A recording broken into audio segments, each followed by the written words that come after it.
Ciao a tutti e bentornati oppure benvenuti sul mio canale.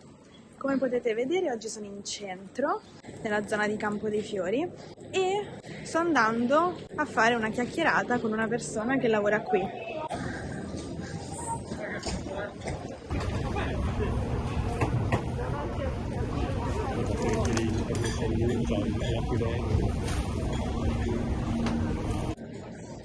Tra poco parleremo con Anastasia, in questo momento è impegnata, sta preparando un mazzo di fiori per questo signore qui alle mie spalle.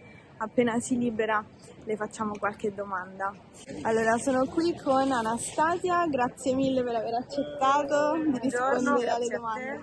Allora, iniziamo con la prima domanda che è: quali fiori sono tornati di moda? Allora, se mi segui ti ne faccio vedere alcuni. Ci sono i garofani, questi qui.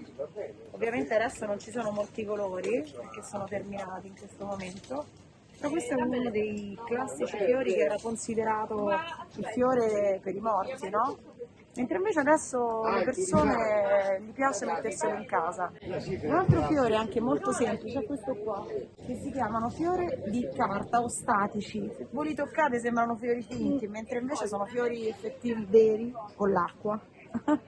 Ci sono ad esempio dei fiori che sono particolari, questo si chiama cavolfiore, il fiore del cavolfiore o brassica. Questo è il fiore del cavolo ornamentale, guardate che bello, Sì. E dura tantissimo poi, ci sono diversi colori, sia lilla che così rosa, bianco, è molto bello e dura tanto. Sì, è bellissimo. Tradizionalmente il crisantemo è il fiore di Ognissanti, giusto? Utilizzato appunto per metterlo al cimitero, sia questa che è una margherita, sia questo qui che è un crisantemo, che è una margherita con un fiore doppio praticamente. In Italia il crisantemo è considerato il fiore dei morti, che viene portato al cimitero in occasione della commemorazione dei defunti il 2 novembre. Questa usanza è data dal fatto che la fioritura del crisantemo avviene tra fine ottobre e inizio novembre, proprio in concomitanza con la commemorazione dei defunti nella religione cristiana. E anche questo, come vedete, di tanti colori viene utilizzato appunto in casa. Sembrano cose strane, ma questo post-Covid ci ha insegnato la semplicità. Un'altra cosa molto particolare è ciò che si regala o comunque che si indossa per il giorno della laurea. Mi è capitato di fare molto spesso proprio le coroncine classiche con il lauro e il classico fiocco di raso rosso.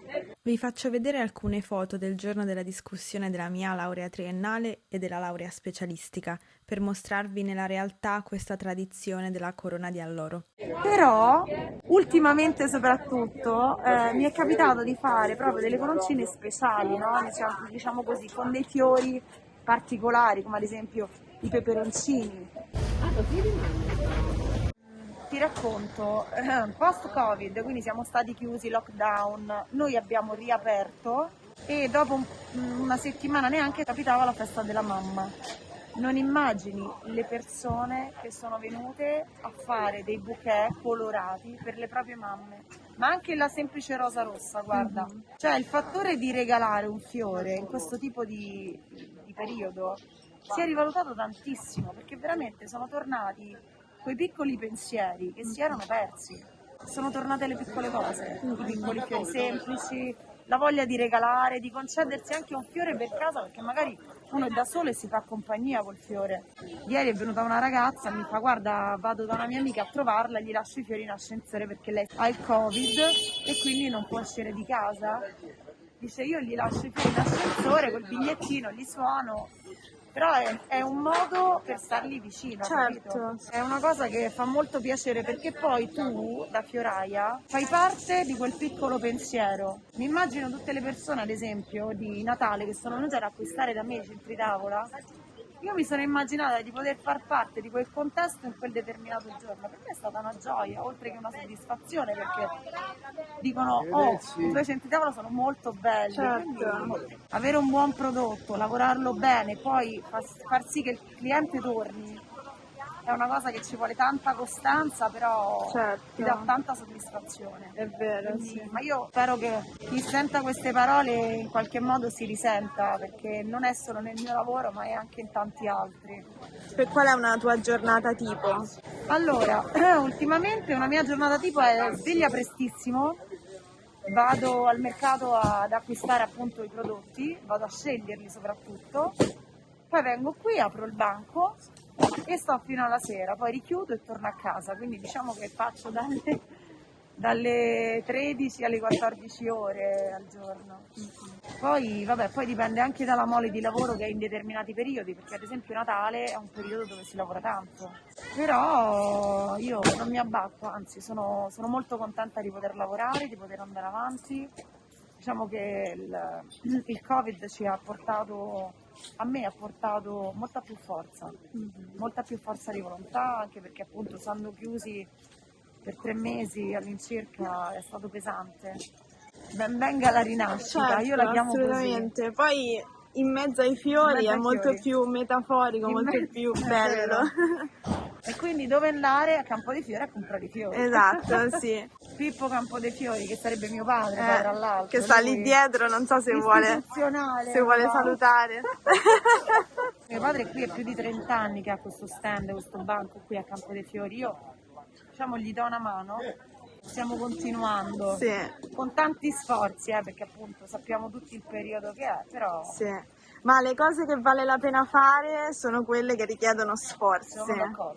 sono d'accordo, perché poi ti arriva una soddisfazione tale che è più grande dello Esatto, sforzo. esatto. La cosa ottenuta sì. facilmente non dà la stessa soddisfazione, Sì. secondo me. Sono d'accordo con il tuo punto di vista, ma penso che tante persone lo siano.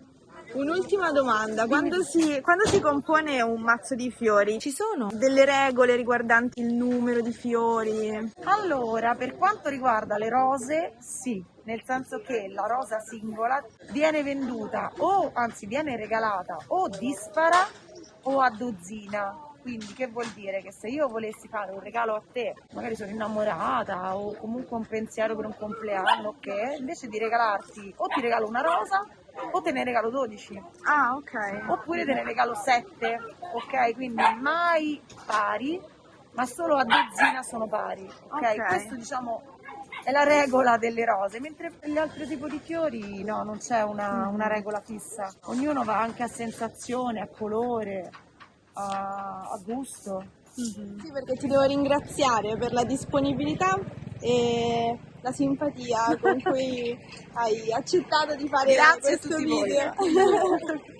Grazie ancora. Grazie a te, grazie.